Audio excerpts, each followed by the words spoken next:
Hi everyone, so it's obviously been a while since I did a video because the cinemas are closed. I understand why they did it, but I miss it so much. So the last film I actually saw at the cinema was The Invisible Man, which luckily I ended on a fantastic movie. It was a really good movie. If you haven't had a chance to see it, definitely see it when it's released on DVD or streaming service. Definitely recommend checking it out. But since the cinemas have closed and we're trying to do the whole self-isolating, staying at home as much as possible, I'm still working because I'm an essential worker, but otherwise I am going mad watching Netflix. And so I've watched a lot of movies, a lot of TV shows. I've also been video gaming a lot and reading a lot of books. So I thought I would catch you up on some of the movies I've been watching and maybe even some books.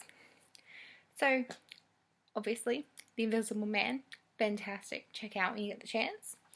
Another film that I missed at the cinema but managed to get another way was Bloodshot. I was actually really disappointed I missed this at the cinema, but I'm kind of glad that I did now because it was kind of horrible. I really like Vin Diesel. I like him as an actor, but if you've seen him in Triple X, if you've seen him in Fast and Furious, you've basically seen him in this film. He just doesn't really change his characters as much anymore. It's a decent action film, but overall it was a pretty disappointing film. I would not be surprised if this is not successful enough to make a sequel, even if it was in the cinemas with a full release. It just wasn't that great of a film. Next film I watched, which a lot of people seem to really love, but I did not, was The Hunt. So The Hunt is kind of like the Hunger Games Battle Royale. They get a group of people from in this camp forest area and basically want to hunt and kill them. It's a bit funny. It starts off really funny and really over the top straight away. So that was surprising. I wasn't really expecting that because I never watched the trailer beforehand. But it quickly gets really tiresome because the jokes are really repetitive. The jokes are very political. And as an Australian, the jokes are very politics side to America. I just didn't care about the jokes. It starts off pretty gory, but that quickly just turns into a subplot storyline. They kind of leave that behind really quick. I just did not enjoy the film. The lead actress I really enjoy from Glow, so I was really excited to see her in something else. And while she's a good actress, the character in this was just so one-dimensional and so bland, and the whole reveal of why they're doing the hunt was just absolutely stupid. I hated it. So yeah, I don't recommend seeing The Hunt at all. Another film I was excited to see at the cinema but never got a chance to, and now I'm kind of glad, was Brahms' The Boy 2. I really loved The Boy. The story, how they did the doll coming to life was really interesting, and the story of it was really interesting. If you haven't seen The Boy, I highly recommend seeing it, but miss The Boy 2.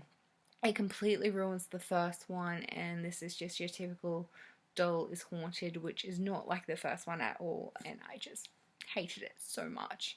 It was really boring. The performances were just shit.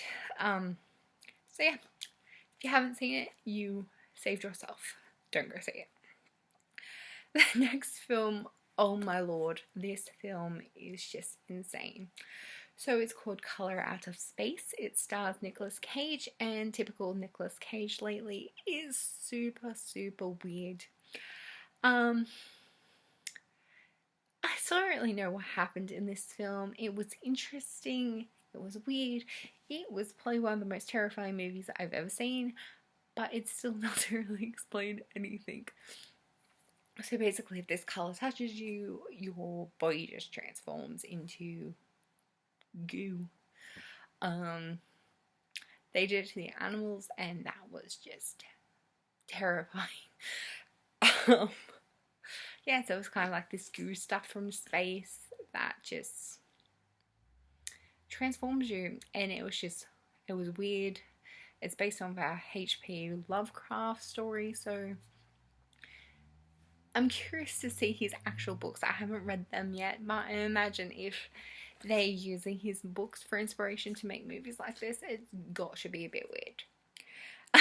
So if you're into weird films, check out. If you like Nicolas Cage, you'll love him in this, but God, it's really hard to recommend a film you enjoyed that was terrifying, but terrifying for different reasons that you'd expect, and also super weird, because it's definitely not for everyone.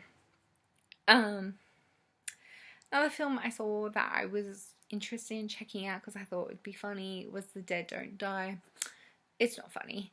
I like Adam Driver and Bill Murray, but I don't know what they were thinking agreeing to this. It just felt like an SNL skit that just went too long and just would not end. I know a lot of people love SNL, so maybe you'll enjoy it, but I just did not like it in the slightest. So I don't really recommend checking that one out. Another film I don't recommend watching is Horse Girl, because that was just weird as shit. I like Alison Brie, again, another person from Glow. She's fantastic. But this movie was just completely weird. They don't explain anything. I just hated every moment of it, so don't check that one out. But these films you should check out. So The Platform, admittedly, it's a bit weird, but they did a really good job of telling this psychological story. These people willingly agree to go into this prison that's made out of platforms. Basically, if you're a level 1, it's all groovy because you get to eat as much food as you want. But then as the platforms start going down, you get less and less food because this massive platform is basically just food. And you only get fed once a day. And you get, I think it was 2 minutes to eat. So basically you fill up on much as you can. But that only works if you're on the top levels. The amount of levels there are, by the time it gets to a certain stage, there's no food left. So you start turning to cannibalism, or the silence and the fact there's nothing else to do drives you insane. Because even though you're at the top, you get to eat first, but then you're left with your thoughts. Where if you're in the middle, sometimes you're just waiting on food. You're concentrating on waiting for the food, and then you're left with your thoughts. And then so it's kind of a psychological, what would you do? Why would they willingly agree to this? And then every now and then they change platforms. So they could be like, great, 1 week we're number 1, like yes, and then they're number 200. Like, it's so different. I watched the English dub. I'm not sure if the dialogue is the same with translation. The dialogue was a bit weird, but I enjoyed the film nonetheless. Another film that I enjoyed was Lost Girls. If you've seen 3 Billboards Outside of Ebbing, Missouri, you will like this film. It's got a very similar story to it. This one wasn't as good, but I really did enjoy it. This one's based on a true story. There's not much I can say without giving it away, but it's a pretty interesting film worth checking out. Fractured is one of the next films I watched. Sam Worthington is absolutely fantastic in this. The pacing of this film isn't that great, but the story is pretty interesting, and the ending of this film, just wow. I definitely don't want to give spoilers away for this film. If you don't know the ending to it, definitely go check it out before you look up any reviews or anything. It's a really good film. If you're a fan of Sam Worthington, you will love his performance. Another film I really enjoyed that I wouldn't ever be able to watch again was called Trust. It was just a really upsetting story. The story is fantastically told. The performances are great, but it's just such an upsetting and kind of triggering topic. So while I really enjoyed it and recommend people check it out, it's not for everyone. Do look this film up first before you check out, just so you're pre-warned. But otherwise, I really did enjoy it. The same can be said for Lavender. Really interesting psychological film. Different take on the horror genre. The description of the film was pretty misleading to what the film actually is. I nearly didn't watch it because it sounded boring, but I really enjoyed while watching it. The performances are really good. The twist at the end I saw coming, but it still wasn't easy to take in. So again, that's why it's a bit triggering. Worth checking out, but be pre-warned. So recently I've been really into the kind of pandemic zombie type movies, so I decided to watch a new one called Cargo. So this one's set in the Australian outback, which is pretty interesting. I don't really see many zombie movies set in Australia. And this one's pretty upsetting as well. It's not really concentrating on the zombies, but it is concentrating on his father, who has been bit, and he's with his baby daughter alone. So the story is him finding someone that's suitable to look after his baby. And it's a really emotional story because, like, just imagine being in that situation. You don't want to give your daughter to just anyone, but if you don't hurry up and make a decision and find someone to take her, she's going to die because either you will turn to a zombie and eat her, or she would starve. Definitely not easy situation for anyone to be in. It was a really interesting take. So I do recommend checking that out. Another film that was on a completely different dynamic was called The Package. This film is absolutely hilarious. If you are in desperate need of a laugh, this film is perfect. I watched it and laughed so hard I cried. It's such a fantastic film. Basically, The Package is these friends go out camping. One guy is peeing while playing with a knife, and as you expect, things don't go well. He loses his package. Luckily, he is taken to a hospital, but his package is left behind. So his friends take it on themselves to get the package to him. And so many things go wrong, and it's just such a ridiculous but hilarious movie. I do recommend checking this one out. So that was just a few of the films I watched. There was more I was going to talk about, but they're pretty basic films. They've been out for a while, so it's not really worth going over. But there's some films for you. Let me know what you've been watching. Lately, I have been watching the TV show called Nailed It. It's this cooking show where they're like, here's this fancy cake. And they just get these random bakers that just like to cook in their home to make these ridiculous, fancy, extreme cakes. And they mess it up. And it's hilarious. I started watching it on Saturday. It's now Wednesday. And I've finished all 4 seasons. And I've almost finished the holiday special as well. So that's my work colleague's fault that she got me into it. So the other thing I've been up to is reading. I have a lot of books. I have been stockpiling them. I have a to be read pile that is never ending. But I have read quite a few books lately that I find really interesting that I want to talk about. So the first book was The Yes Cat. I'm not sure how well you can see that with the glare.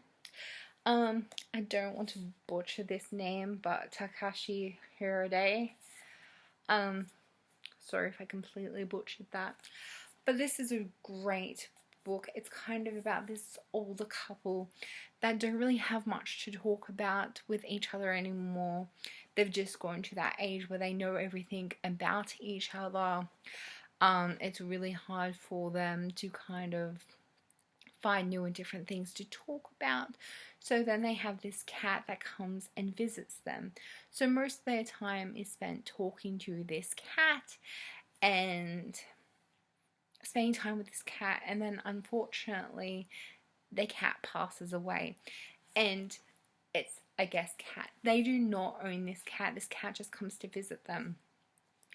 And they are neighbors with the person that owns the cat. And then it's grieving this animal that was not yours. And then the owners find offense that this cat spent so much time with this other family. So then they're angry at them, and find no right, that you don't have this right to grieve. And it's such an interesting book to think about, like, are you allowed to grieve an animal that you do not own, that you know that you spent so much time with? Is it appropriate to spend time with a cat that's not yours? It is a fantastic book.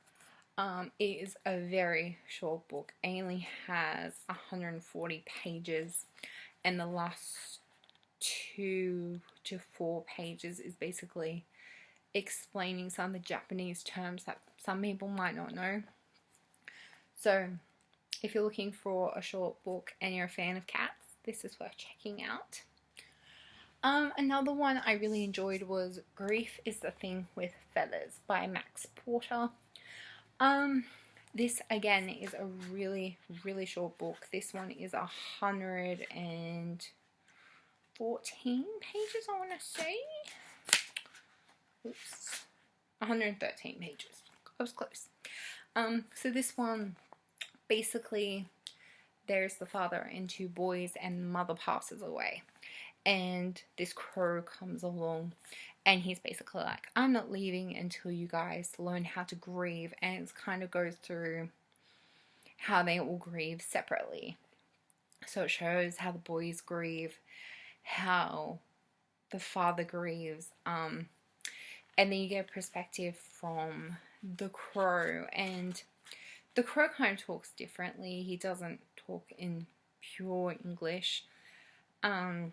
But basically the crow's like, I'm not leaving until you guys are done grieving. And then it's just understanding of understanding that even though you're grieving this spot, there's this new thing that's come into your life to take this place. That it's not the same thing, but it's okay to let other people in, to let someone else in to care about, even though you're still grieving this thing. It's kind of more of a poem book rather than an actual full book, I would say, because a lot of the pages are very short, like this. So you've got the boys titled, and then it's titled Dad, and then it's titled Crow. So interesting book. Very, very short. I feel like if I was recently grieving someone, it might help, but currently I'm not going through that emotion, so I feel like it's more of a book to assist with that emotion. Another book that got me thinking quite a lot was Before the Coffee Gets Cold by Toshikazu Kawaguchi. I'm so sorry, I'm hopeless with Japanese names. So this is a Japanese bestseller. So this one is basically a cafe. There's a magical seat. You can sit down and revisit anyone in the past that has visited this cafe. The only thing is you have to finish talking to them before your coffee gets cold. You must finish drinking the coffee, otherwise you are stuck there and you become this ghost. But nothing you do in the past will change the present, change the future. So it's kind of an interesting book. Sorry, lots of talking, dry throat. It's very interesting and kind of making you think of, is it worth going back to talk to someone if you know it's not going to change? Is it worth having that one last conversation with someone and risk not finishing in time and getting stuck there? So this book follows 4 different people making this decision. You have the person that goes back to talk to their sister. You have someone that goes back to talk to their boyfriend. You have someone that goes back to talk to their husband. And then you have one that goes back to talk to their son, daughter. So there's a few different ones, and they all have different reasons why they go back. And it just makes you think of, like, would it be worth going back to talk to someone? No, it's not going to change. This is the translation from Japanese to English, so I don't think the translation is perfect. There is a lot of repetitive language, and a lot of the time, I find this a lot with Japanese, they will refer someone by their married name and then refer to them in the same chapter by their maiden name. And as the book changes perspective by who's talking all of the time, it goes back and forth a lot and can be very confusing of what time it's set, whether it's in the past, in the present, because it does kind of jump back and forth a bit. And just, is this the person they are talking about, or has they translated the name slightly wrong, or am I remembering the name wrong? Again, this book isn't huge. It is 214 pages, so it's not huge. And yeah, it just gets you thinking of what would you do in that situation if it's worth traveling back. So do check out this book. Another one that I have that was a translation from Japan is If Cats Disappeared from the World. This is probably my favorite that I've read recently. This is another one that gets you thinking. So basically, this man is told he is going to die, and the devil appears, and the devil's like, I will get you one more day of life if you agree to erase this thing from the world, basically. So it's not just disappearing from your life, it'll disappear from everyone. So at first he's like, yeah, right, I don't believe you, blah blah blah, this is a prank. But finally he agrees. He's going to remove things from the world. He doesn't remove cats instantly. His only friend really is a cat. But through the process, at one point he removes phones. So there's currently no mobile phones in the world. So then it deals with, you know, how do I contact people? He's meeting this ex-girlfriend and he can't contact her to see if she's running on time, if he's running late, like, and it's like how reliant we became on mobile phones and how that affects us now. And then the next day he agrees to remove cinemas from the world. And originally it's like, yeah, the cinemas aren't a huge impact to my life, but they're a huge impact to my ex-girlfriend's life. So am I going to completely revamp her life for an extra day for me to live? And he decides to do that, and his life doesn't change, but would her life change? And it's really interesting to see how one person might not find that difference and how another person would. And then it comes to if cats disappeared from the world. So this is where it becomes really interesting, because if a cat disappeared, that would really affect him, because his best friend is a cat. He has this owner. He owns this cat. At one point the cat talks, and it's basically the devil gave him the right to talk. And he talks about how a cat has always affected him, how having pets have always affected him. And if he is so reliant on this cat, are other people as reliant on a cat?